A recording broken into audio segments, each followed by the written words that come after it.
Hello, everybody. Welcome to Break.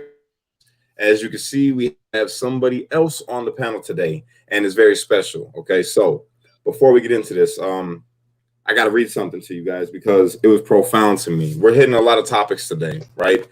And you guys keep talking to me about politics, which I'm kind of not all the way there with politics yet, but I'm getting there. I'm getting there. Yeah, check this out. So I was wondering, why is politics so important, right? And I looked into it. So I'm reading this book, and it says, making sense of the present requires an understanding of the variety of political ideas and theories conceived throughout history. These ideas serve as an explanation of the possibilities of the present, as well as a warning against overconfidence in our own political values. And they remind us that the demands of organizing and governing the collective life of society change in ways that we cannot fully predict.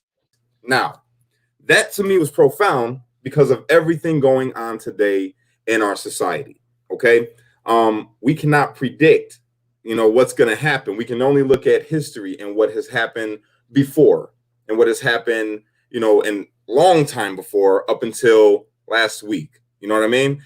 And with the politics of today, I'm wondering how the politics of tomorrow are going to be because, yeah, I'm going to get into what I'm preluding to later on. But right now, let me introduce everybody to Monica.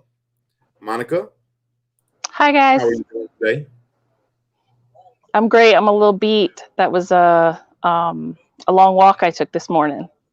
Monica, I want to say thank you. First off, everybody, Monica is in Seattle, and she is live in Seattle today, walking, recording everything, sending it to me. I'm going to share some of it with you guys today so you can see what's going on really in Seattle, which is really dope for me. And I owe you. I am in debt to you. If I can ever do anything, please let me know. Everybody, you already know Patrick, my partner in crime. That's my dog. What's up, everybody? Yeah, Patrick is with us because Patrick is awesome and he's dope and he provides a different perspective than me sometimes. And yeah, it just, it keeps everything the way it should be. Dialoguing, different topics, different perspectives, and still being united. So without further ado, let's jump into this. All right, I'm going to share one of the videos that Monica sent me today. And I'm going to let you guys see what's going on out there in Seattle. So here we go. Add that up there. Everybody can see. Look at this outside the East Precinct. It's really not extraordinary or unusual for Seattle. We have a huge homeless problem. Looks like they all moved in here posing as protesters. Hey, so... Okay, that's one. Let's go to the second one. If I sound muffled, it's because I'm walking with a mask on because there were a lot of people in the area. It's all good. It's all good. Seattle Police Department East Precinct building. It's all boarded up. Barricades. This is the north side of the building. Looking north. And now I'm facing east, looking at the building. If I sound muffled, it's because I'm wearing a mask on. There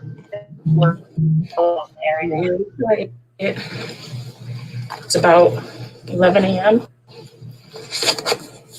Yep. Nothing much to speak of.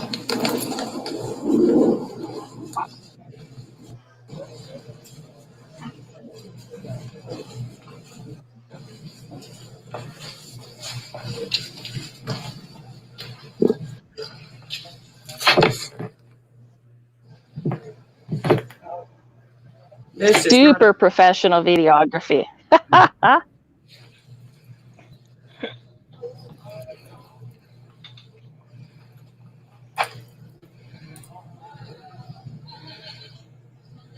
Do riots, not diets.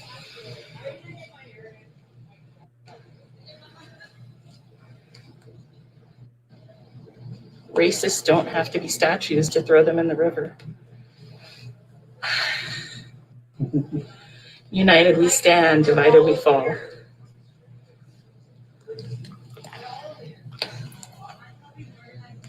Here's an interesting one. Sorry about the shaky camera. We got the bold chance to do the right thing. So here we are. We are facing west, looking at the eastern face of Seattle Police Department East Precinct building that's been boarded up. It doesn't look like there's any damage or anything other than a little bit of graffiti. No one has stopped us. No one's talked to us. Bunch of actually tourists kind of wandering through. A lot of what we've seen is homeless.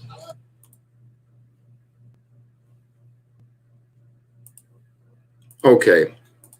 So that was just a little bit of what she sent me. I wanted to start out with that just to, until we get more people to come on. Right now we're at 700. So that's a little bit. That was just a small snippet of the things that she sent me, of the photos and everything. But the crazy part about this, and I want to talk about this, is we've been seeing that it's been occupied. The word that they use, occupied, and they're not letting people in, and they're extorting people, and there's people out there with guns and all this stuff in the media. Yet Monica walked right up, straight through, and she's taking pictures and she's recording and she's talking, and we're seeing the few people that are there mostly are homeless, and the other people that are there are mainly tourists. So if this is the crazy part. See, this is how media gets in your head, right? If they really wanted to take back Seattle from the occupiers, it would be no problem at all for people to walk right in and set up camp and say, yo, this ain't happening no more. They can shut it down whenever they really want to. Because people are able, tourists even are able just to walk right in and do whatever they want. Nobody's guarding anything. No one's standing there guarding unless they're only coming out at night to guard people at nighttime. I mean, but it doesn't make sense to what we've been seeing in the media. So, Monica, I want you to weigh in on this. Go ahead. What specifically do you want to know? It's a town that I love. It's near and dear to my heart. I moved here over 10 years ago and fell in love with it and stayed. It's really broken my heart to see in the media all of this crazy depiction of this mass chaos. And I've been telling friends, acquaintances, family who are reaching out to me on Facebook going, what's going on in your town? What's happening out there? Really freaking out and pretty scared from what they're seeing.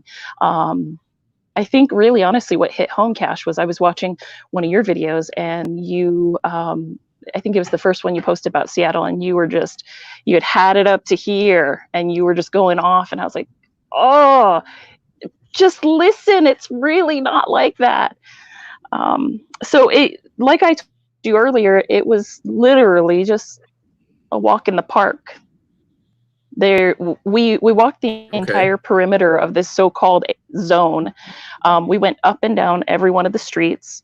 From what I see, there were a few alleys and I think one or two side streets that were barricaded off partially so that cars were discouraged from going in there. But we watched delivery trucks, we watched garbage truck come in and out, couple of tourist cars, lots of people gawking and watching, taking pictures everywhere.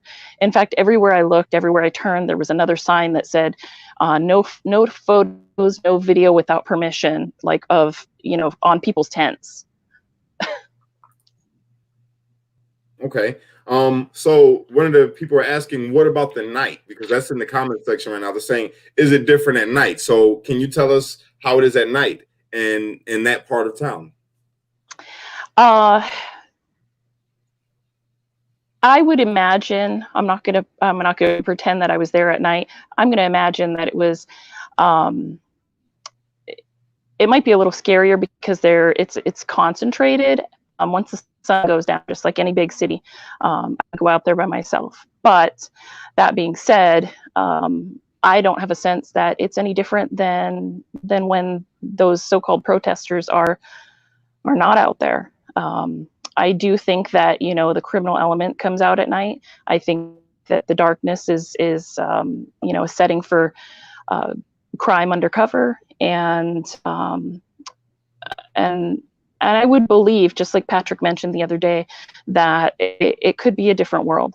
I have watched some video from people in the neighborhood and in the community that I trust who have been there at night. They've seen some things and documented some things that were kind of sketchy. You know, they've seen small breakout. They've seen, people purposely trying to cause trouble. And I think those are instigators. I think those are people coming from outside of the area, not attached to the movement. And people are drawn to this area to try to pick a fight, to try to make this out to be more than it is. Okay. Truth be told, it looked like, for those of you who don't know, in Seattle, there's a huge homeless problem, and they set up their tents, pitch a tent, like they're out, they pitch it on the sidewalk in the business district. And there's rows and rows of them. There's entire settlements and encampments. It just looks like a homeless encampment picked up from somewhere else in the city and plopped down right there in the park. There are some legit protesters. There are some really, interesting areas set up for chats and cafes and dialogue. There were schedules posted of town hall meetings and forums. I expected to see some small groups of people even preaching, talking, conversing. Couldn't even find that. I went searching for somebody that might stop me, question me, quite a bit of try to get videos and pictures, and that's what I want to look at right here. I wanted to pull this next one up to show you guys. Let me see, add to stream. Okay, this one right here, this is a photo. It says anarchy, baby, right? But if you notice, I want everybody to pay attention. All the way in the back right here, all the way in the back, you guys see that? That's a city worker, am I right? And that's a city truck. So there's the city is out there. Yep. The city people that set up, with roadblocks. I'm assuming that they're the ones that set up the roadblocks. So just the history of it, there were barricades, and temporary barricades and some roadblocks that were set up during the protests that originally started as protests. That the city had put out, the police had put out. And when they vacated the area, they just left it there. The protesters didn't come in and bring those things in. And in fact, just the other day, I'm really bad with my days and times, they all kind of run together, but I think it was a day or two ago that the city came in as a collaborative agreement with some of the occupied zone community. They agreed to open up some of the access, move some of the barricades so that some of the streets were halfway open. And there are a couple of live streamers who live right above, in apartments just above the street level, and they're documenting it. They're showing it.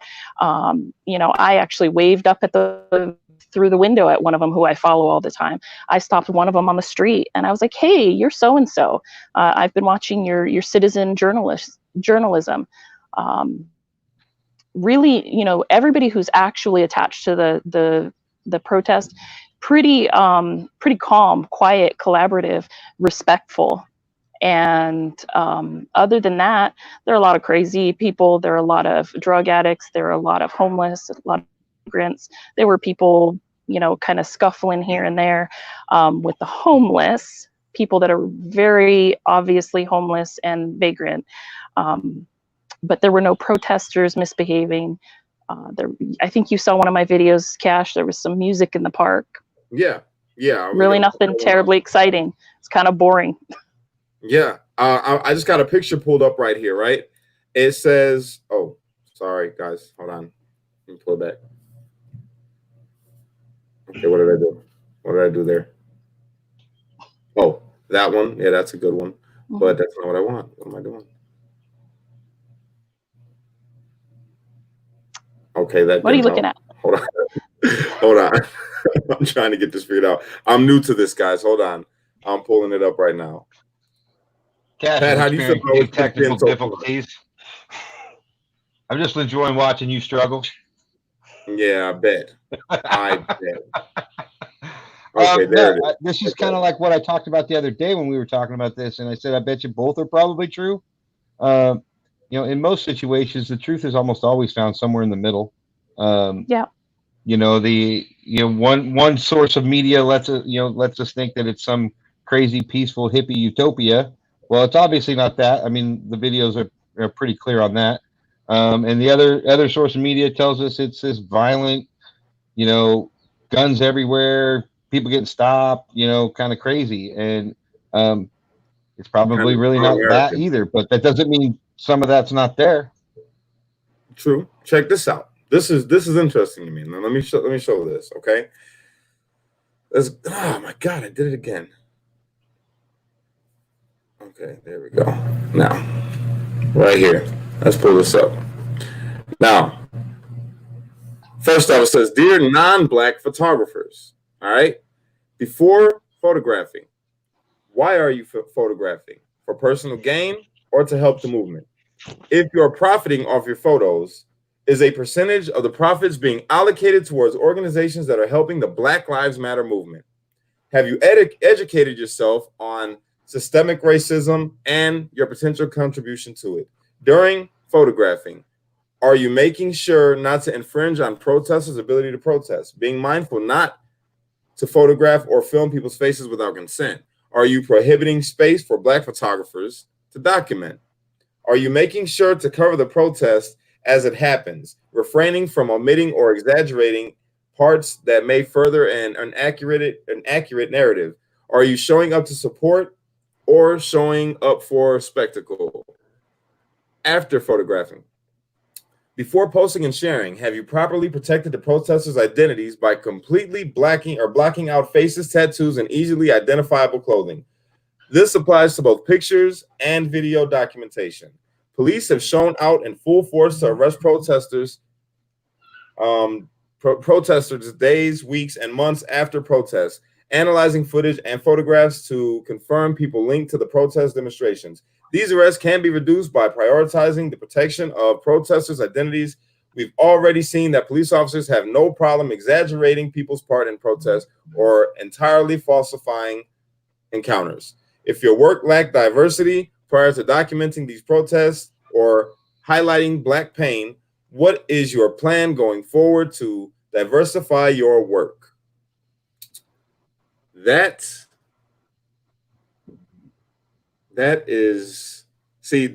was really slick because you would think if they're occupying, right? If it is being occupied, then they would tell you what you can't do. They'll tell you do not.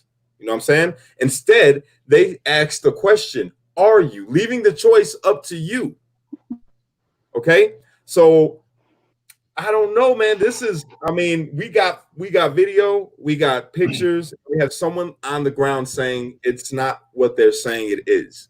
So that's dope right off the bat. And then other than the dear non-Black photographers, that's where I was talking about the all-inclusive and not exclude, it's why would you think that only non-Black photographers would do these things, when obviously it was a Black man that killed Malcolm X. You know what I'm saying? And you would think, I don't know, I'm going off into some other things right here. But that was very interesting to me to see. How do you feel about all of this stuff, Pat? Well, the non-Black photographers, I think is ridiculous, and it further demonstrates how, well, I'll just say it, like the divide that is happening in our country is perfectly illustrated in that document right there. I agree with your point. They are asking questions and not making demands, but that's just one flyer. I've seen other flyers that have a whole lot of other hate in it. Yeah. From Black Lives Matters too. Yeah. In fact, if you look at your phone, bro, I just sent it to you while you were talking about it, because there are always two sides to the story. The Black Lives Matter movement, I think, is I think the vast majority of the people involved in it are good, solid people that just want to make a difference. And I think that's what we're seeing when you're walking around filming, Monica. I think a lot of people in that situation down there, they really want to make a difference. They want to do something that's positive. But when you know, there are videos that have come out talking about where your money goes when you donate to Black Lives Matters, and there's all these other pieces to the puzzle. And if we're really looking for the truth, then we have to keep looking until we have the whole picture. And unfortunately, I don't think we have the whole picture yet. I don't believe we have the whole picture either, but I do want to say that even though, let's just say for argument's sake that they are being peaceful, and let's just say that at nighttime it's just as cool as the daytime, right? They are making it, that right there to me, they're uninviting, you know, uninviting. Sure. I wonder how good it would, how nice it is for a white person to walk out there at nighttime. I wonder if that's when they're asking people, yo, give me some money if you want to be out here. Or if they are non-black photographers, if they're like, yo, give me some money if you're going to be, you know, and make sure that you let the black photographers get in front. To me, it's like segregation again. That's what I think about when I'm seeing this. It's like, you know, if you're not black, then you get last rights type deal. You know what I mean? That's how it feels to me. I could be wrong. But I still don't agree. I'm sorry. I don't agree with what's going on in Seattle. I can't get with it. I don't think it's American. Honestly, me personally, I don't. Not to say everybody else feels that way. How do you all feel about it? Monica, you live there. How do you feel about it? I honestly don't feel like there is much of a protest going on anymore. I think that everything that's shown in the media is remnants of how this started and how the occupation of that area began. At this point, though, and I rushed to try to get some photos and videos to you because I have this gut feeling like it's losing its steam. Yes, there is a lot of passion put into the art, the postings, the flyers, the messages that were originally put up there. But I was amazed at how few people were out there. That I was amazed at how few people were sitting and conversing and talking about real issues. I was also amazed at the amount of hatred for police. Yes. I was really taken aback by that. I think one of the videos I sent you and a few pictures really, it was disheartening. It was heartbreaking. Just how much hate and how much it's twisted. You're talking about you're talking about the video, right? Yeah, and I think there's a picture I sent you that showed cops are white. Something. There was something about. I'm going back through my pictures right now, but it was about. You broke up there, Monica. Yeah, we lost you. Froze solid. You might have a phone call going on. So what I'm going to do real quick, Monica and Patrick, I'm going to mute you guys real quick because I'm going to play this video. I want everybody to see this. One of the many. Wait, before we keep going, everybody, if you could share this stream, okay? I want you guys to share this because I want as many people as possible to see exactly what's going on in the daytime. We don't have the nighttime footage as of yet. So right now, I want you to share everybody that you can so they can see this and hear Monica because she's firsthand there. So, yeah, right now I'm about to play another video and then we're going to keep going with the discussion. Memorials and tributes with street art.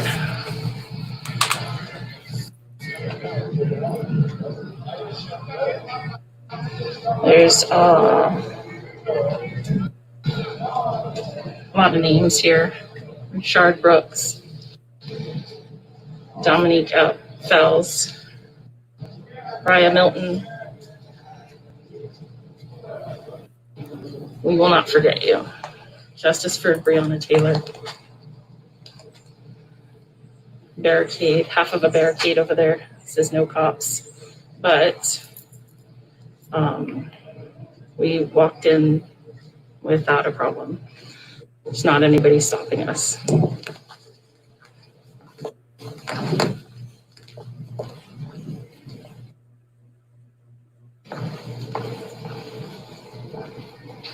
No cops. That's ridiculous.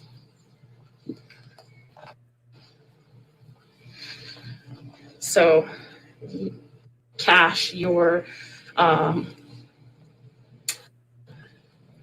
segment yesterday, your conversation, I think, was it yesterday or the day before, talking about reparations. There's some of that.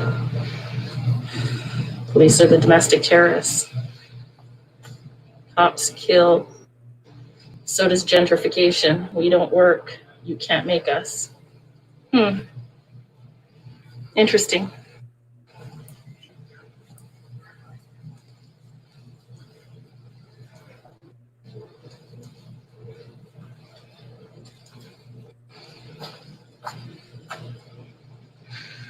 A lot of anti-police sentiment.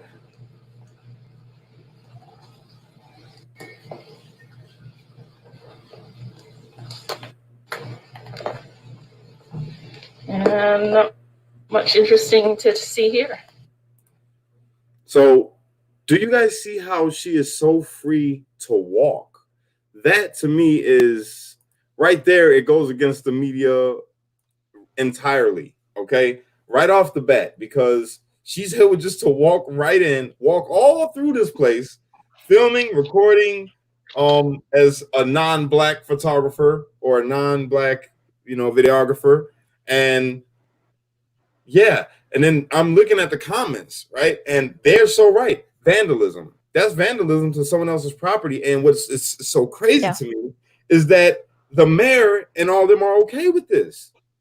Whether or not they're doing peaceful protests, you are vandalizing people's property. You're destroying things. You're blocking roads.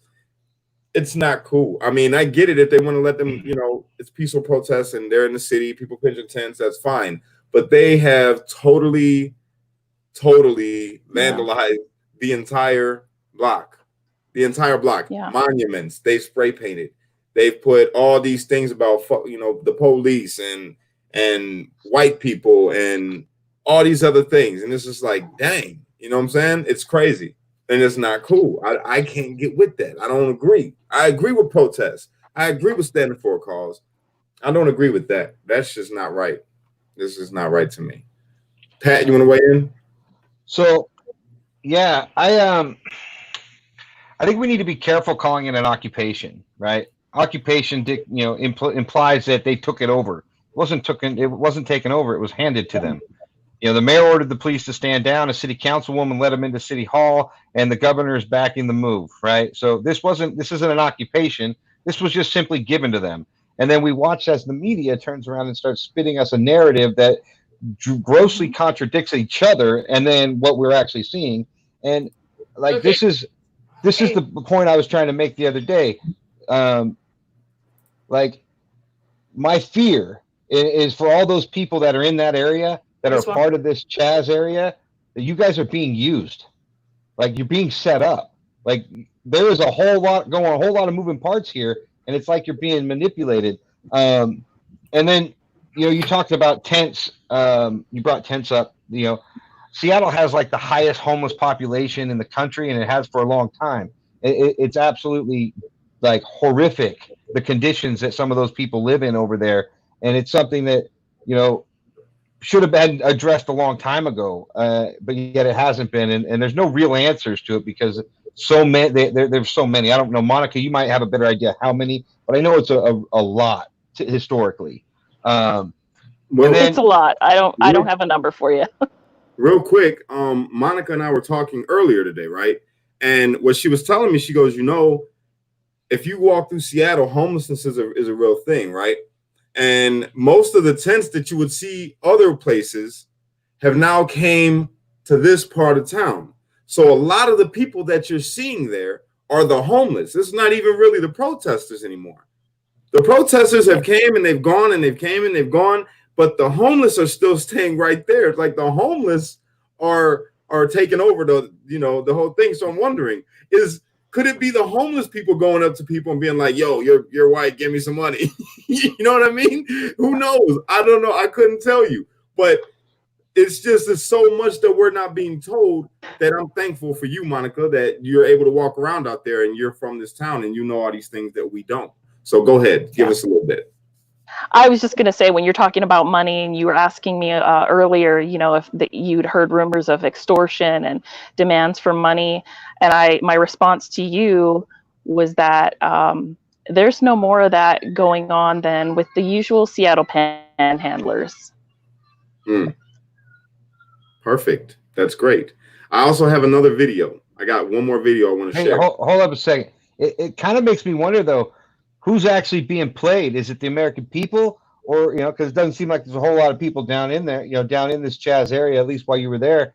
So who's really being played? Who are they trying to manipulate? And why haven't they taken it back over if in the daytime anybody can go there? It's kind of like they want the conflict.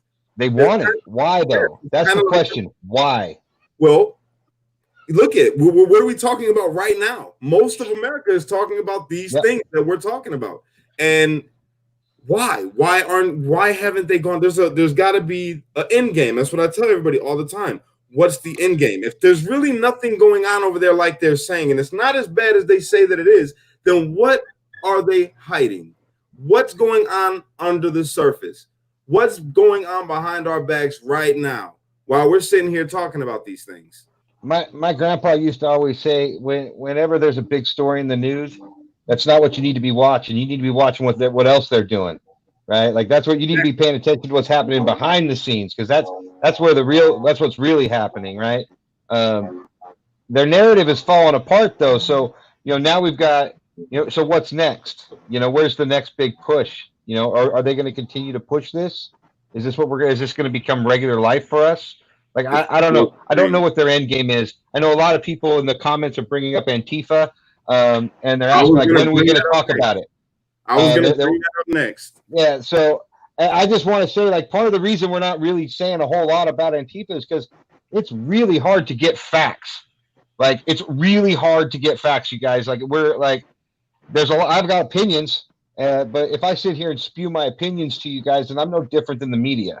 So I'm not going to give you opinions that I can't back up. Yeah.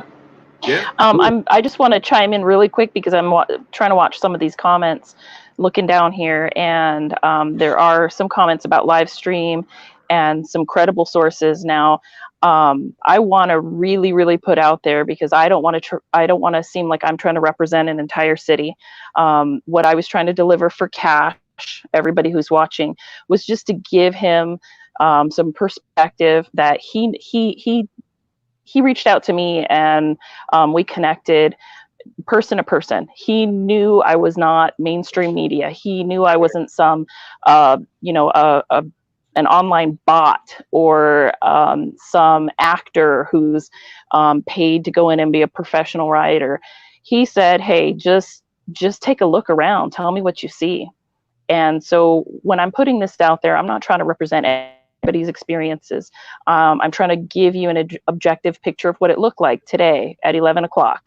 Yeah. I'm not claiming that this is what it looks like after hours, but I'm seeing some comments in media. I want to tell you guys, I've been watching this for a long time because it's close to home. It's the city I love. And there's some questions. No, I don't live in that area. I live more in the Tacoma area, but I work not far from there, and Seattle's my city. So there are a couple of live streamers in the area that I want to encourage everybody to consider. And if you're looking for more similar footage, go to Converge Media. A gentleman named Omari Salisbury is one of the, I think he calls himself a citizen journalist. He is very objective, very neutral. He does not inject a lot of opinion. And I've witnessed him interview people, protect people by walking with them, giving a physical presence of support so that they don't get attacked, and asking them to just state their stances. People of very drastic, polarized opinions, and he's there supporting them. So check out Omari Salisbury on Converge Media. So Converge Media has a Facebook page. Go check it out. Cash, I took a picture with him, and I caught him on the street today. I was like, "Hey, I watch your live stream all the time, dude." There's another guy, Ethan Jack Harrington. He's pretty quirky and he's hilarious. He films from his apartment right above, and he makes some commentary, kind of puts out his own opinion, but also injects a lot of humor into it. And I saw him through his window and waved at him. I got to today. tell you, Monica, and I got to tell everybody that's watching this right now. Monica started out like everybody else that I've been meeting that I talk with on here, just someone that was supporting streetlights. And she volunteered, said, hey, if you need, I can go, because I've seen that you were asking if anybody wants to go to Seattle because you can't make it. She went and did that. She is not no media. She was at work when I was talking to her, literally. She had a meeting and Zoom and all kinds of stuff. She's a normal person like everybody else here. And she went out of her way just to go and get that footage for us. So please, you guys, if you are, I'm not saying you are, most of our followers are pretty good at not attacking people. We're pretty good with that. So I want I will share the links for everybody asking for them. I'll share those to Cash, and I'm going to send him a few more photos so you guys can check it out a little bit later. But yeah, I entirely back exactly what I agree with what Patrick and Cash are saying. You know, we're not taking sides. We're about unity, and we're about educating yourself. Think for yourself, get some objective information, and don't buy hook, line, and sinker on what's being fabricated or sensationalized or exaggerated, really. Yo, I gotta say this, guys. When they were talking about Antifa, personally for myself, I've been digging and I've been doing some research about all this. And I believe Antifa to be a very real thing. Personally, I do. I agree. I think that Antifa is a real thing. I think that they are instigators and antagonizers out in big protests where they're trying to get an agenda passed. And I believe that they are sent there. That's what I personally believe. I can't back this up. This is my opinion. Okay. This is all just my opinion. But I want to say this. You guys know I'm not a Republican. I'm not a Democrat. I'm studying politics so I can better understand them so that I can speak to you all about them, right? I do want to say, I believe, because you notice Seattle, they got a Democratic mayor, do they not? Yes. He's a Democrat? Okay. Well, I believe this is all just an aim at the president. They really hate Trump. These politicians really hate Trump. I'm just going to go out and say it. I'm not a Trump supporter. I'm not a Trump hater. I'm for whatever president we got. Okay. But I see, since I've been digging and studying and doing my research, everybody hates Trump that is in politics, because this dude don't give a damn what they think, what they do, what they say. He does what he wants to do, what he truly believes, and they hate him for it. You know what I'm saying? They really do. And they're trying, I feel like this is a bait. I feel like everything that's going on right now is a bait to get Trump to make a wrong move so that they can demonize him and get him out of office. This is what I think. This is my opinion. I could be wrong. I have been wrong before. If I happen to be wrong, I will apologize. Okay. But I think that my gut is telling me on this one that this stuff is being over publicized by the media to try to get a reaction out of the president. That's all I'm saying. Go ahead. Wait, Pat, real quick. Monica, I seen the faces. Now, just so you guys know that this is a real show, and I read body language pretty well. I don't believe Monica to be a Trump supporter or a Trump hater. I understand. I'm gonna say I have strongly disagreed with some of the things that you've expressed as opinion, but I can really respect it because you put thought behind it. Yes, and those are the times when I could respectfully agree to disagree. It's when the emotion and lack of reason and lack of reasoning comes into play, and people don't even think straight. They don't think for themselves. So no, I am not a Trump supporter. And I to that point, Cash, I would pose the same question.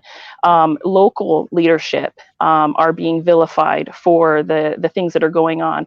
And you've got to question whether the mayor of Seattle, I saw some posters out there. I don't know if I sent you the picture that really villainized her.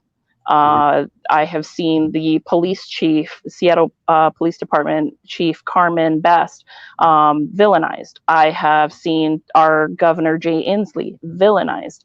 And it's all politics. It's all crap. So you got to think for yourself. And I'm not about one party or the other. It's about who the right person for the job is. And I will Monica, respectfully I gotta tell you something. disagree with you. Cool. I gotta tell you something though. I really love your honesty, and I really love how open you are to the discussion, that you would even come on here and have the discussion. And because I'm not a Trump supporter, I'm not a Trump hater, but I personally, I'm in the hood. So I look at what people do for my community and what people have, the things that the president or leaders do in my community. Like, for instance, my mayor is a Democrat. The mayor of my city is a Democrat. I love him wholeheartedly. I love the dude. All right. I disagree with him on a personal level because me and him have a history, but the things that he does for our city, I love him. Okay. Trump, I don't know him personally. I loved him before he was president. I will say that because, Trump, everybody loved Trump rappers, and I was trying to be I did my rap video in the Trump Tower. People don't know that. But yeah, that's how much I messed with Trump back then. And then when he became president, I had second guessed it because I'm like, okay, watching the news, they saying he's a racist and he's saying some stuff, and but then he said some funny stuff, and I'm like, oh, okay, he's still just a guy. You know what I mean? So I don't judge him off of what I hear. I look at the stuff that he has done. And that's where I completely am cool with you, whatever your political beliefs are, because at the end of the day, we both American, and you did me a solid. So I love you. Okay. I want you to know that I love you no matter what your party is, no matter what you believe. You're dope as hell to me. All right. Thanks. I appreciate it. Yeah, no, I can't get down with Trump. I'm sorry. I think, you bring up a good point. I don't want to get down this whole Trump path. I'd rather talk about more interesting things. Frankly, he doesn't interest me. But I do have to say that Trump has done a lot for the communities of lower income. He has done a lot for the lower income community and prison reform. I just want to throw that out there for everybody. I can never be a Trump hater because he looked out for the hood and people that's in jail. So go ahead, I'm being silly. Well, but for like middle class America, where I exist, I don't see that he's done a whole lot, and there are some things that he's done that's really frustrated me, and frankly, I just can't respect just the way he portrays himself. I think that there's got to be dignity in leadership. I myself am a leader in my industry, in my career, and I believe in dignity, and I don't think the man's got dignity. So that being said, I will not say anything more on Trump. I got you. Moving forward. Yes. I got to play this last clip for you guys that I'm going to share today, because this is going to be a big thing we're going to keep covering and talking about. But I want you guys to see this other video real quick. And then, Pat, you're going to take the floor because you've been quiet this whole time. All right? Yeah, I'm a good listener, too. No. It's like a baseball diamond. And they just erected the Black Power fist yesterday or earlier today. Some tents selling things.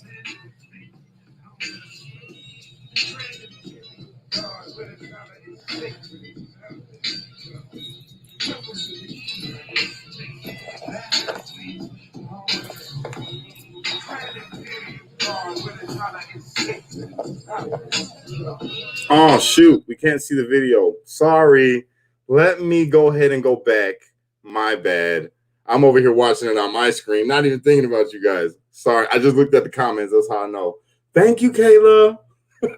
Hold on, guys. Let me try to figure out how to pull this thing up. Screen share screen, Microsoft Edge. Right there. And there we go. Back up, baby. Okay. Sorry, guys. Okay, so here's me. Here's my husband. Say hi. And here's tents in the park. And no barricades. Nobody checking ID.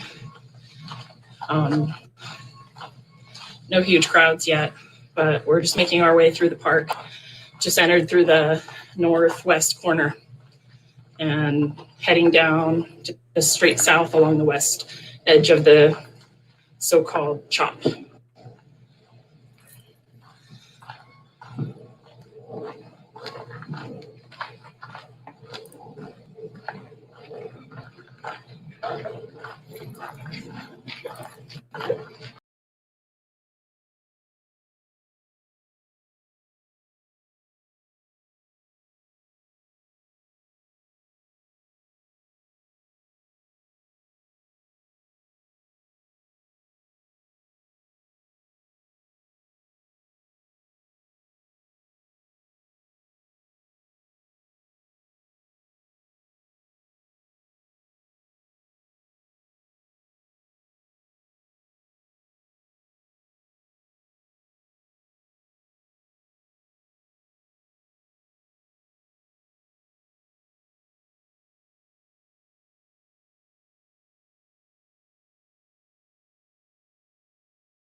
Hold on.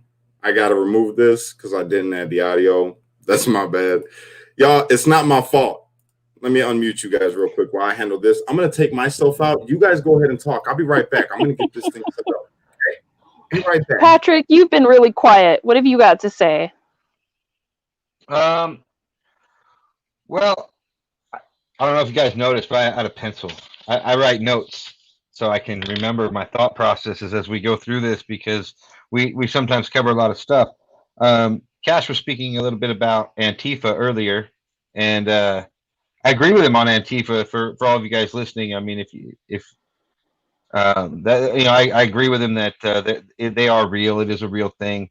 And I think the scary part about that is, like I said earlier, I think most of the people involved with the Black Lives Matter movement are probably good people that just want to make a difference, right? And to do something positive and productive. But there's way too much evidence supporting the fact that in all these cities where riots have been happening, there are bricks placed out. I've seen Black Lives Matter protesters stopping people from throwing those bricks and trying to stop it from escalating.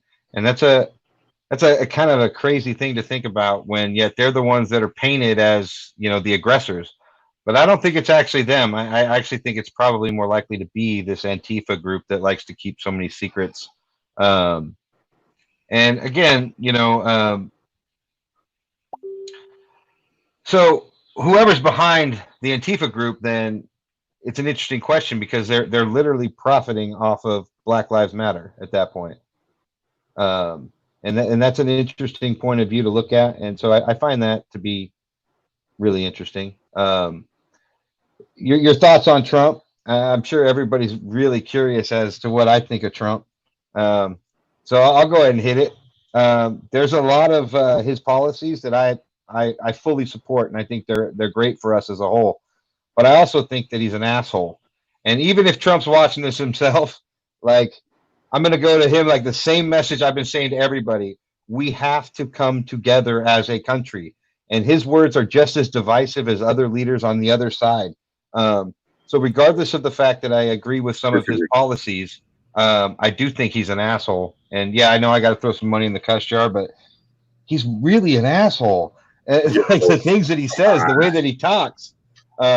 Preach. But that doesn't change the fact that the policies that he's done, the prison reform, the oh man, I forget the name of it off my head, the urban development legislature that he passed, and a whole bunch of, the trade deals and everything else. Those are all really good for America. So when Cash is talking America first, that's what he's talking about. But yeah, I'm back.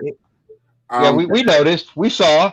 Hold on. Before we keep going in about Trump, I mean, look, at the end of the day, and this is where I say it, like I say, I'm not a Trump supporter, okay? But as an American, he's the president. Regardless of how anyone feel, he is the president and deserves that due respect as the president. You know what I mean? At least with me, that's how I feel.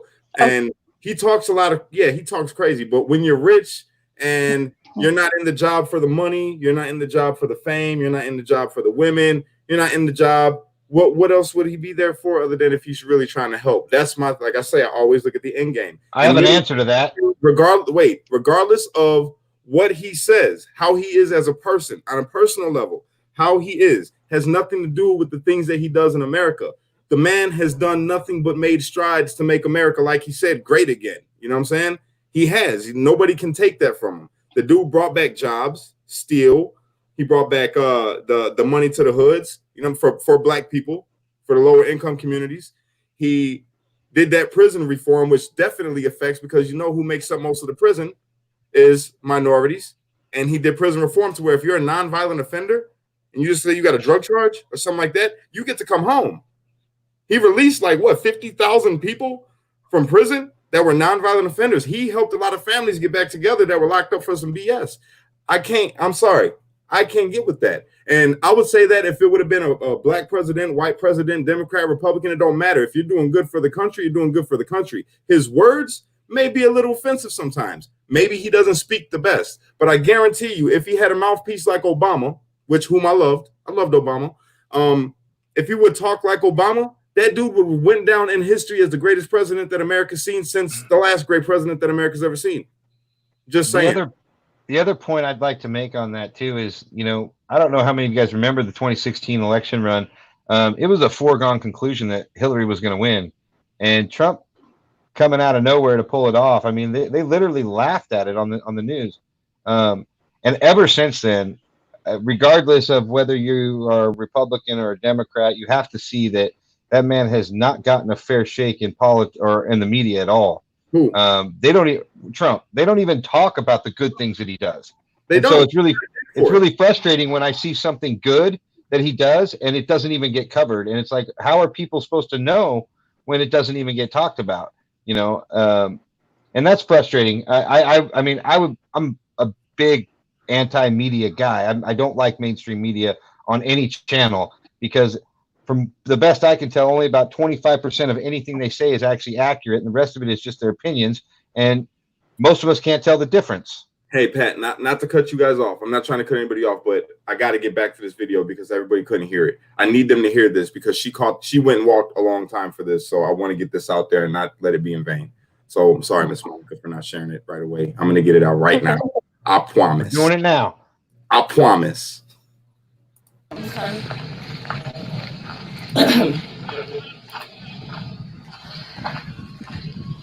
So lots of graffiti.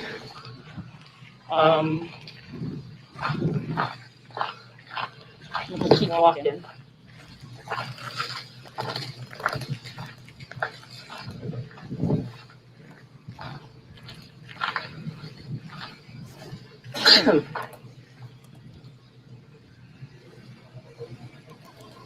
For anyone saying there's no black people.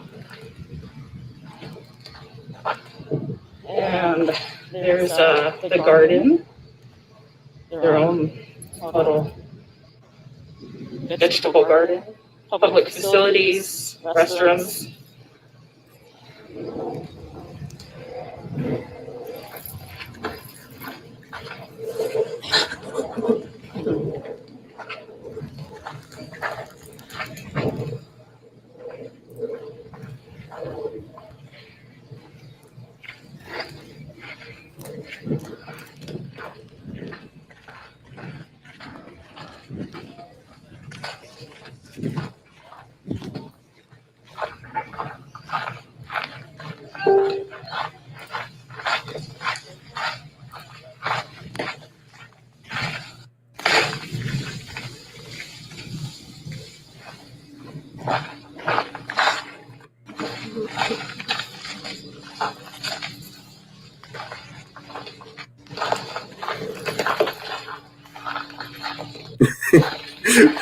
Colleen's comment. I'm sorry.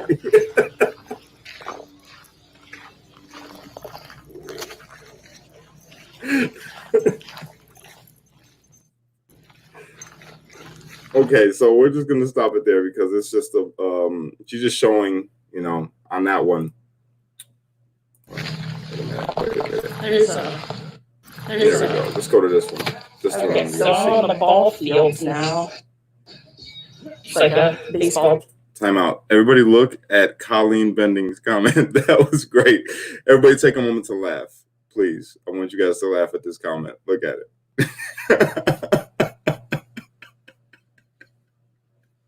That's great. And they just erected the Black Power Fist yesterday or earlier today. Some tents selling things.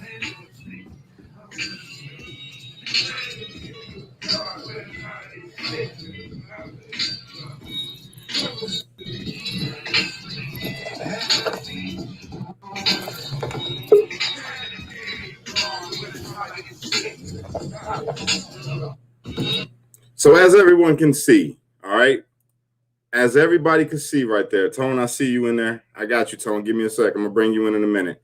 As everybody can see right here, this is what we got. This is some of the footage that we have for what's going on over there and what they call CHAZ or CHOP. All right. In the daytime, obviously not as bad as we've been hearing in the media. Not to say that it's not crazy as hell at night. So hopefully we can get some night footage. I appreciate all of you guys. first off, for watching this part of the segment. The next segment that we're about to do right now is one that you're going to want to tune in for because it's about to get deep. We're about to talk about the police. We're about to talk about why people feel the way that they feel towards the police in different parts of the country, in different parts of the city. Monica, I gotta say thank you a million times for even doing this for me. I can't stress it enough how great you are. I really appreciate you. And if there's anything I could ever do for you, please let me know. You just got to give a thank you to my armed escort that went with me today. My husband, Mark. Just say hi, Mark. He's watching. Mark. We love you. Mark, you the man, bro. Mark, you are the best. MVP. Send me a picture of you because I'm going to turn you into a superhero, sir. We're going to blow you up. Monica, we love you. Thank you so much for you coming on. Of course. So me and you could further discuss this.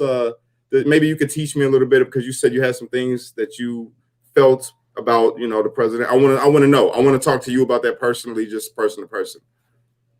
Maybe you can educate me. Thanks, guys. You have a wonderful day. Bye. Bye-bye. I like her. Right. I'm glad she did that for us. Right. All right. Yeah, me too. So, moving forward, y'all. Moving forward, I got a very, very, very special guest on here. All right.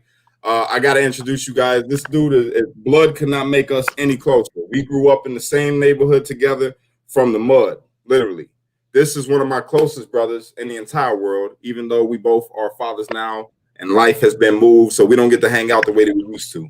But I drove last night to the neighborhood, and I sat and I talked with my brother for a minute. And we share very different views on things, very different. And he reminded me of some things that I had forgotten. He reminded me of things that I had forgotten, that I had felt, that we experienced and went through, things that he went through that I was with him for, that were fucking catastrophic to someone, And I want to just introduce you guys to my brother. I guess we're going by power to the people. I don't know if you want your name out, but power to the people. My brother. I'm just going to call him brother. All right. So introducing my brother. I want you to go ahead and introduce yourself, man, and talk to the people about, first off, how you feel about everything that's going on. He was there at some of the protests in some of the cities, one of the cities being ours. Talk to him about why you feel the way you feel. Why were you out there marching? Why was you protesting? Why do you feel the way that you feel about the things that you feel? Go for it. First and foremost, I just want to say, it's a good thing you're doing, Cash. We got a united people. First of all, the protest. The reason I was out there, I'm not out there just to be out there. I'm out there for a reason. My mother was killed right here on Calumet. Rest in peace. In Hammond. And I was young. I was about 9 years old, when she was killed. So, I went through a pretty tough childhood as a kid. Yeah. So, skip forward, as I got older, they never found her murderer. They never found who did it to her. So as I got older, I did my own research. I got basic common sense. So I went up to the Hammond Police Department. I said, what's going on? They basically just like, when we hear something, we'll get back to you. But with further research, and I don't want to put too much information out there. I got you. I already know. With further research, Hammond Police swept that shit underneath the rug.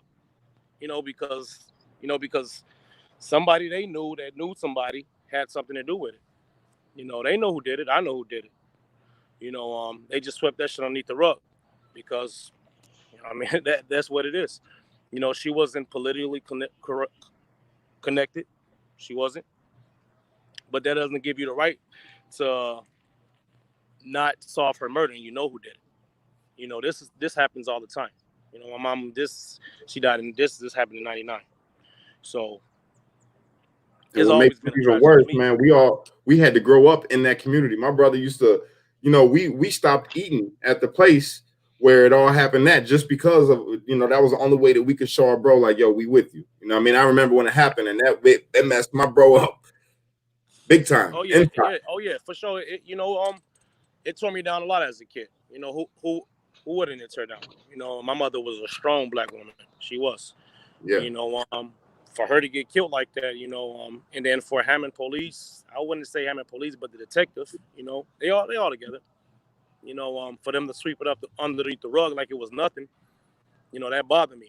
When I became old enough, you know, I say, you know, I'm definitely gonna solve this. I'm still gonna solve it. For the police brutality, you know, this has been going on for years, man. This has been going on for centuries. You know, this centuries. You ask me, how do we solve it? You know, you gotta start from the source. You know, you gotta start from the source, and that means you gotta go inside of the police department, and you know who's the bad ones, you know who's the good ones. We shouldn't even have to go in detail. You know who gets rolled up. You know who gets complaints on them. We know this. You know, the neighborhood I grew up in, there was no cop around here that came from this area. None. But it was programmed to be that way. You know, it was programmed to control this neighborhood that way. Disconnect from the community. Yeah, if you put guys that grew up around here and that can relate to the residents out here, it wouldn't be that as bad. But when you just put guys out there that just like they have an ego on their shoulder and they have hate in their heart towards a certain individual or a certain group of people, that's what you're going to get. You know, it don't take rocket science, man. It really doesn't take rocket science. So, Tom, let me ask you a question, bro. There's a question up here. I got two questions for you. One, why was it ignored? Talking about what happened with Ma. Why was it ignored? Do you think it was because of the color of her skin? That's the first question that you got, right? And then the second question is, why do you feel the way that you feel towards the police? The reason it got ignored is the color of her skin. Exactly. You know, white man killed her. A white man killed her, and fucking, you know, hey, she's a black woman. Sweep that shit underneath the rug. You know, you're gonna pay who we gotta pay, and it's gonna be that. And that's the way that situation been. But I'm not even gonna bend. That's my personal issue that I'm gonna deal with. The way towards the police, it's just sickening, man. It's just sickening to what they're doing. Now, I'm not saying all cops are bad, because I do know some good cops. I ain't gonna even sit here and be a hypocrite and say, I hate cops, all of them, because all of them not bad. But it's to a point now. It's like, damn, man, what do you do? What do you do when they're constantly killing you, when they're constantly killing your people? And then honestly, like, my question is, like, what do? I go out in the world and I get pulled over by a cop and he's aggressive. Do I wait for him to kill me, or do I kill him? You know, is it fair? Is that fair? Do I wait for him to kill me? Like, do I wait? Like I don't know what his instincts is. I don't know what he has planned. I don't know what his day was like. None of that. You know, he might escalate the situation. I know from what shit's going on now. I know common sense what I'm gonna do. I'm gonna try to de-escalate the situation. But if I can't, you remember what you and I was talking about last night, brother? Yeah. When I was telling you about everything that you're saying and how you feel right now. But we got to ask the question for our community, because, you know, Hammond is not the best place in the world, right? But it's definitely not one of the worst. Hey, it's far from the worst place, too. It is the worst place. And we, growing up, we don't know. Like I asked you, remember the question I asked you last night? How many brothers do you know that's actually white, black, or Mexican that have gotten killed in our city by the police? And you had to really sit and think about it. And I was like, see how hard you got to think about it? Because it's not a reoccurring thing. It's not something that really happens all the time. We have jerks that come and make us want to, snap. But being scared that the police are going to shoot us in our community isn't really a thing. Only time that we get worried about that is when honestly, bro, this isn't just about police killing. This is not just about, it's about unfairness, the shit they do. You know, I agree with that. It's been a couple times that I don't even like bringing people in here, but one time I brought I was friends with a cop's son. And we was real cool. He never knew my background. He never knew anything about me. But you know, the person I am, I'm a good positive guy. Right. So we was cool. We played basketball and all that. And I said, hey man, you want to come to my house and maybe we can shoot around? He said, sure. I'll come to the house and shoot around. So he comes to the house. You know, we shooting around in the street, dude, out of nowhere. I'm not bullshitting. Probably 10 police cars came out one way. They came down the one way. They came down they just came out of nowhere. Threw us all on the car. When like everybody get on the car. Car is hot as hell. Everybody got on the car. You know, they searched us. They violated the shit out of us. They really did. And then once they got to that cop's son, they didn't even know who he was. They didn't know who the cop's son was. But when they searched him and then they asked him who he was, you know, they brought him to the side like, man, hold on, man. What is you doing over here? But whole time I'm like, dude, like you judging a book by its cover. Like, dude, you're not even from over here. You're not even originally from this neighborhood. We know the cops from this neighborhood. You're new. I said, so you just going off he say, she say. Right. And then he like, man, shut your ass. You know what I mean? Like, really disrespectful to me. So I held my composure. So when they left, the guy was completely in shock. Like, wow, how they really do this? I'm like, dude, this is nothing new in majority communities. I'm not gonna, we not the minority. That's why I had to have you come on, bro, because see, and that's what I was saying. Most of the people that watch me or they follow or whatever, they don't know, they never experienced it. And yeah, and you know, the it's sad a real thing about thing. it, dude, It's not a movie. This stuff really does happen. Yeah, it happens a lot, man. And like I said, it's just not about police brutality, man. It's about they take that badge and they just feel like you're under them. Like, I'm not a tax, like I don't pay your salary. Like, probably not directly your salary, but somewhere my tax dollars are getting somewhere in that fund to pay your salary. Somewhere, some cop. You know, it's really not fair, man. It's just not fair. And honestly, it just shows you the world, the people are tired. The people are really tired. Like, the world is tired. Like, come on, man. This shit is, you got to figure something out. We got to figure something out. Even if it's started from the beginning, how do we start from the beginning? Me personally, I don't have the questions. The answers. I don't know. Can I ask you something, bro? Can I ask you a question? From coming where we come from, what do you feel like we can do? Or what do you feel like can be done? What can they do? What can the opposite side do? We were talking about you know what? This is what I'm doing. I don't know about nobody else. I don't, but what I do for my community, you know, I talk to everybody in my community. I do things for the kids. You know, we do things for the kids in the community. You know, we just got to get to know, like, a community is not a community anymore. You know, and that saying, it takes a village to raise a child. You know, that's a real saying. And because it takes a really village to raise a child. Like, if, for example, which my son will not be, but if my son was out here just breaking glass or somewhere, or doing something he ain't supposed to be, you know, and I'm not in present, and 2 doors down they see my son, or on the next block, like, yo, you so and so son, you know how your parents raised you, or confront that kid. You know, you confront the kids, because it's where it's really starting from. It started from the kids. You know, the last generation. This gotta be this the whole thing that I'm getting at, because I don't know how close you've been following what I'm doing, right? So what I'm trying to do, so you know me from, you know, other ways. Now on here, what I'm trying to do, what I talked to you about last night, we got to figure out a game plan of how we can get everybody together to make these kind of situations known that it is a real thing, but we got to find some kind of resolution without it being, you know, rioting or a war between police and civilian. Or in Seattle, taking over the city. How can we get it to where people understand, like, yo, these things really do happen. We don't want them to happen, but we don't want to be like the other people. We don't want to tear up our own city. We don't want to have to fight. We had to fight our whole life. You feel me? I'm tired. I don't want to fight no more. They've been trying. You feel me? They've been trying a solution for years, man, for centuries. Sad to say, man.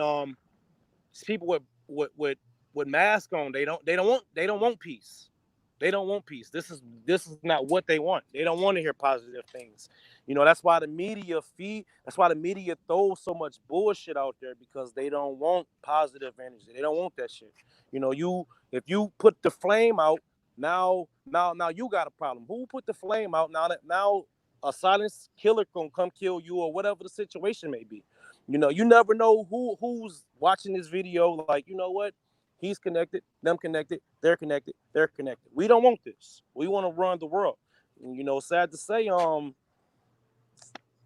want violence. I don't want violence, but if it gets there, I will defend mine by any means necessary. You know, I don't move stupid. My kids don't move stupid. We move with sense. You know, like I said, if I come in contact with a cop with all the police brutality and everything, I'm not, the first thing not on my mind is not going to be, oh, this is an asshole. None of this. Like, the first thing, what I would try to do, because I got to get home back to my kids. You know, I'll try to diffuse the situation. But if it escalates, it won't be me. It won't be I the one that escalated the situation. Understand that? Always remember though, Tom, don't listen to that media, man. Because you and I, like I say, where we come from, brother, the police in our area, bro, even though some of them can be harsh, you feel me? They ain't never killed nobody. You can't say that they ever killed nobody. They ain't beat nobody to where they couldn't function unless they deserved it. I'm gonna go ahead and call it out, because I know there was times where I probably deserved it and didn't get it. There was times where I stood and talked crazy to the police and they didn't do it to me. That's why my opinion and my perspective is different. Hey, you really can't say that, man, because they clean up so much shit. You really can't say that. You don't know, like, it's probably, yeah, but that's conspiracy though, my brother. That's what I'm saying. I'm talking about from my personal experience with Cash. You know what I mean?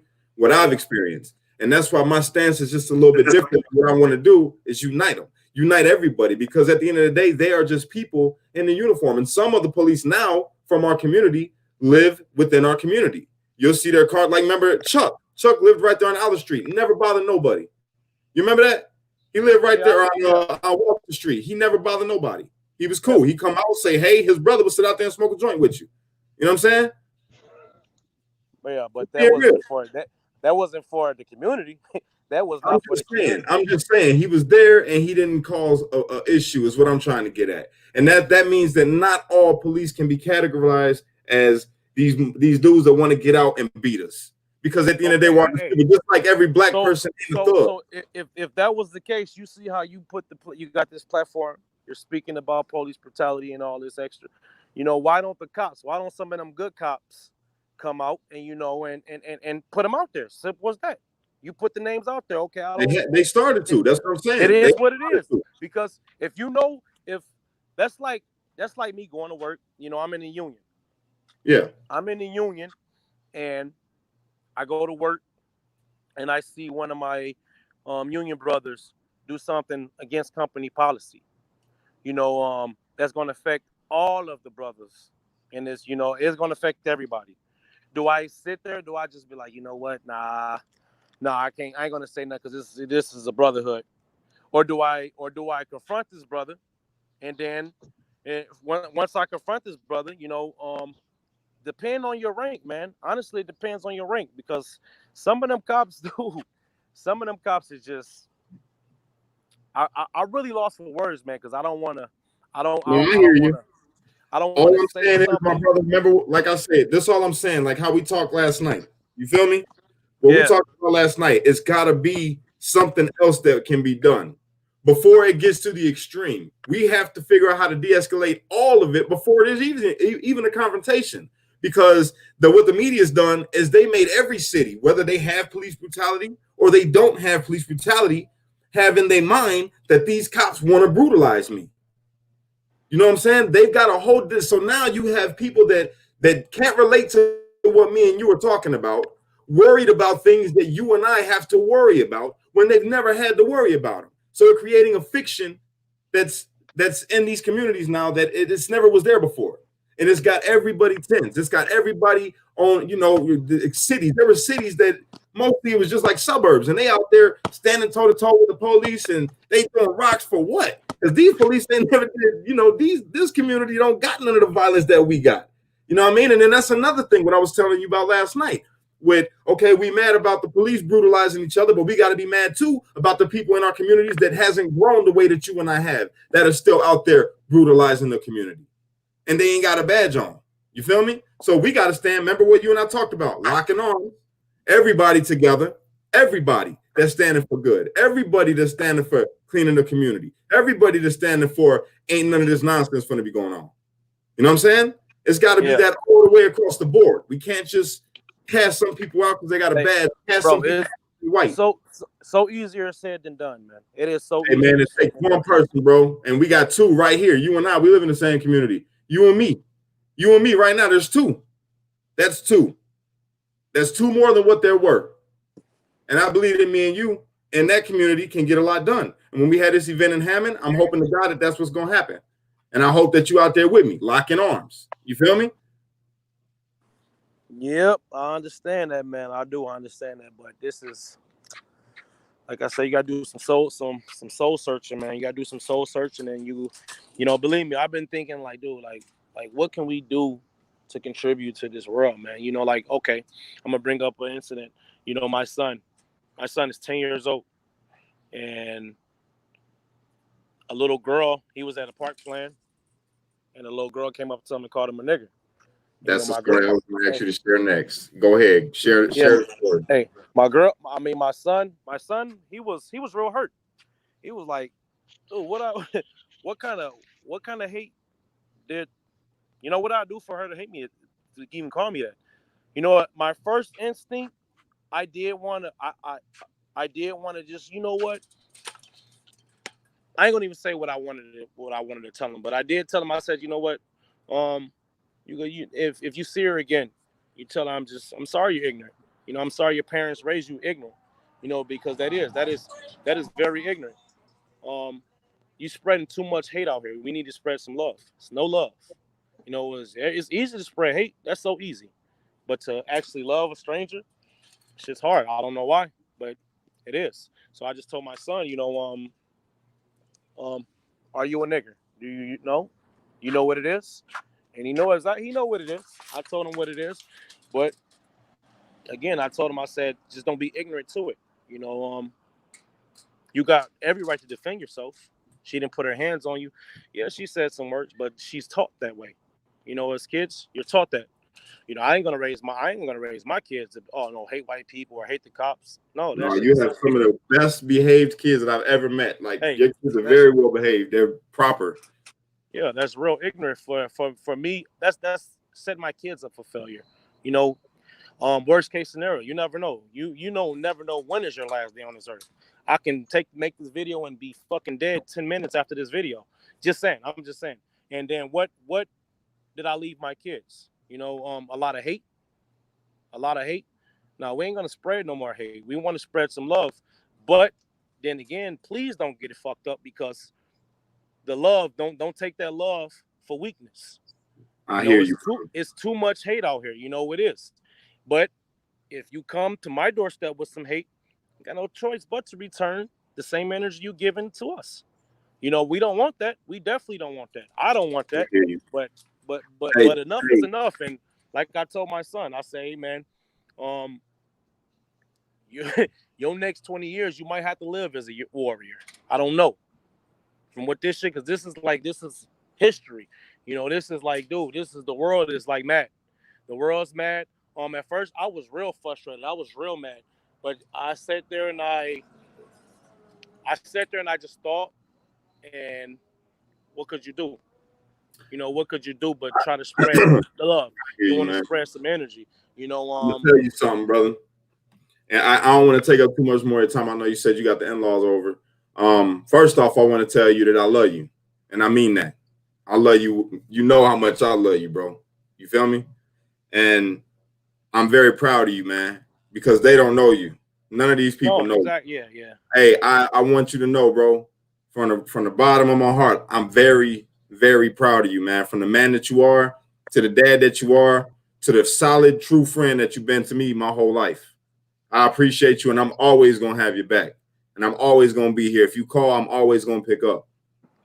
No, and I want to talk to you, man. I want to sit down with you one-on-one again, and when we got more time, because time wasn't good last night. I want to sit down with you one-on-one, and I want to talk to you. And I got a gift for you, bro. I got this book that I thought about you, man, and I brought it, and I want you to read it. All right? Right. And beyond that, bro, I just want to get together with the kids and hang out and just catch up. All right. Oh yeah, we can definitely do that, man. We can definitely, you know, get together and then, you know, and relax, chill. You know, just gotta think of something, man. You know, stay positive. We're gonna get it together, man. I'm proud of you, though. I want you to know that. But while we end this right now, I want you to know I'm proud personally, because I know you. I know your story. I'm proud of you, bro. I'm very proud of you. You're. If they knew your story, you're an inspiration, bro. And Yeah, you're I mean, still like, doing what you're that's what doing, I'm man. saying. But Like, don't let them I sway like to your heart. glorify. Yo, your heart.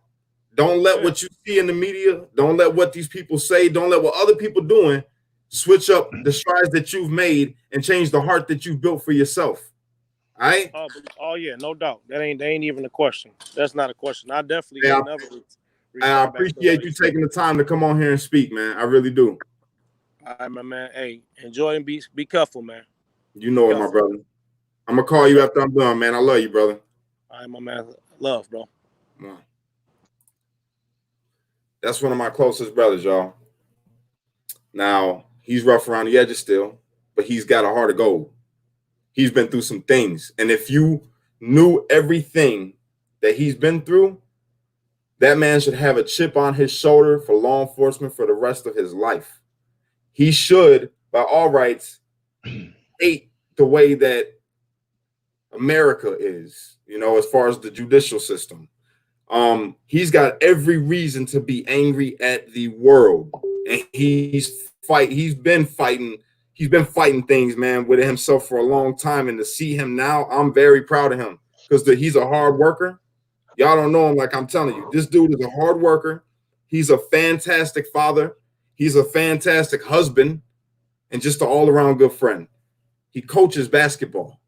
That's the way that he gives back to the community. And beyond that, in the neighborhood, he goes out to the neighborhood. He says what's up to the kids, ask him, hey, you staying out of trouble? You ain't cussing, are you? Last night, a little dude that we both mentored, you know, he told him the same thing.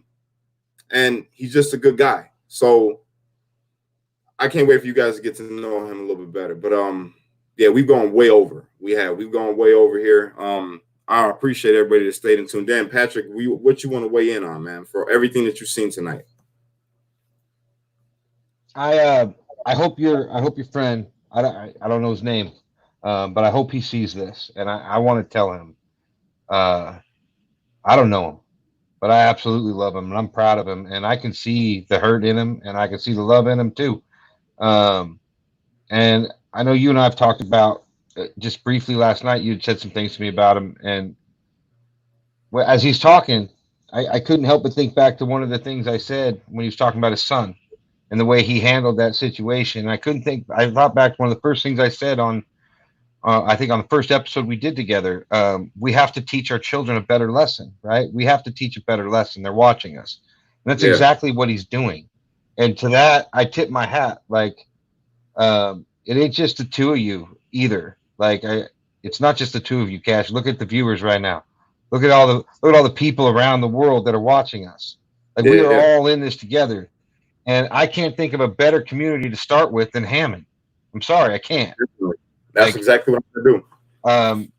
And so, you know, this event that we're talking about, or that you mentioned, you know, like, I don't know when it is. I don't know what the situation is, but I do know this: no matter what the situation, no matter where it is, I will be there. I already know that. I will lock arms with you and your friends and everybody else there, whether they love me, hate me. I don't care. I'm coming with open arms. And yeah, well, I'm gonna love them too, because I'm expecting some good food, like I told you last night. But no, this Hammond does watching all these comments go through as he's talking and seeing the outpouring of love for him.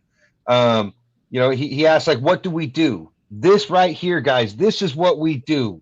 We come together, we talk about shit that we don't agree on, you know, and we do it in a way that's respectful to each other. We do it in a way where we try to understand the other side.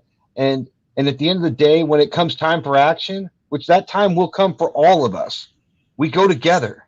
We stand together, united as one voice, demanding what we want. That is how this works. That's what we do. If there's a problem, we address it, we figure it out, we figure out a better way to do it, and then we go make that happen. Peacefully. So peacefully, yeah, absolutely. That's, you know, absolutely. Last night there. I stood out there with him last night. I went to my own community, you know. And I sat there with him and we talked, and I'm listening to him speak, and he's adamant, man, about what he feels, and he's very strong. The brother's brilliant. He is a warrior, man. That dude is a warrior. We was like this. We was partners, bro. Partners growing up. So when I told you about me, it's the same game with that brother. And when he was telling me these things last night, I was a little more, you know, stern in what I was talking about with him last night than I was on the show, because I wanted him to be heard. I wanted I wanted it to get out about, I wanted you guys to feel where he was coming from. And there's a lot more people. There's a whole lot more people that feel like he does out there. I used to feel exactly how he felt. That's why I say we have different perspectives now. Last night, we had a different perspective. And he accepted what I said because it came from me and it didn't come from somebody else. So he accepted that. And I'm telling you guys, if you just walk outside and in different communities and you see these things, there's a lot more people out there like that and even more angry than what you've seen in him. And some people aren't even rational. At least he's smart enough, man, so with that brother, he can digest everything that you say to him.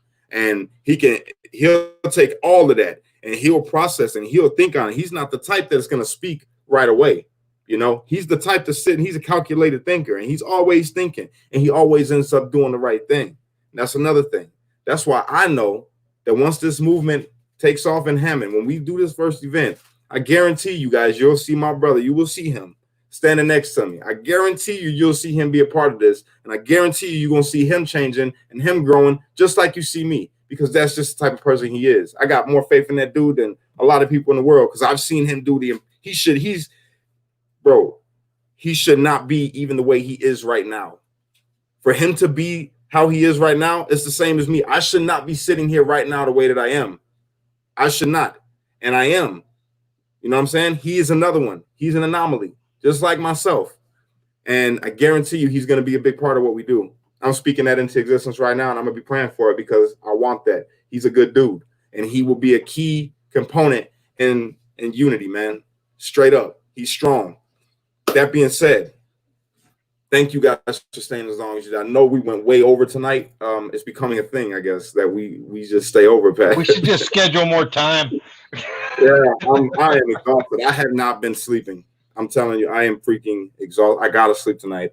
You guys, I need everybody to do a favor for me tonight. All right.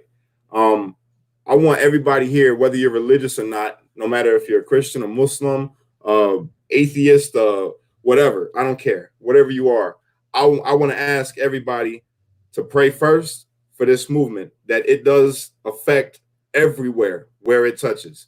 And I specifically want to ask you guys to please pray for my bro that you guys just seen on here, Tone. Pray for his heart. All right. I want his heart to grow the same way it's been, but in a rapid way, to where he wants to be a key part of this. I really do. And then one more thing, pray for the safety of everybody involved, which right now it consists of myself, Patrick, and all of you. All right. My lady, my family, his family, for the safety, because there has been some things, some developments. So yeah, just pray that God's will be done. Okay. I appreciate you guys. Pat, I appreciate you. Do you want to leave a final thought on here before we get off?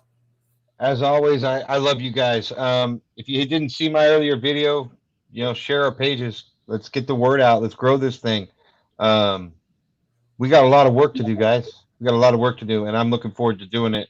I love you all, and God bless you all. I love you, my brother, and I love every one of you guys watching. Tonight, I'm going to tell you right now, I'm not going to go to sleep after I get off here. I'm going to finish reading. I'm going to read a little more of the book that I got, and I'm going to jump in this Bible, and then I'm going to pray, and I'm about to reaffirm myself spiritually.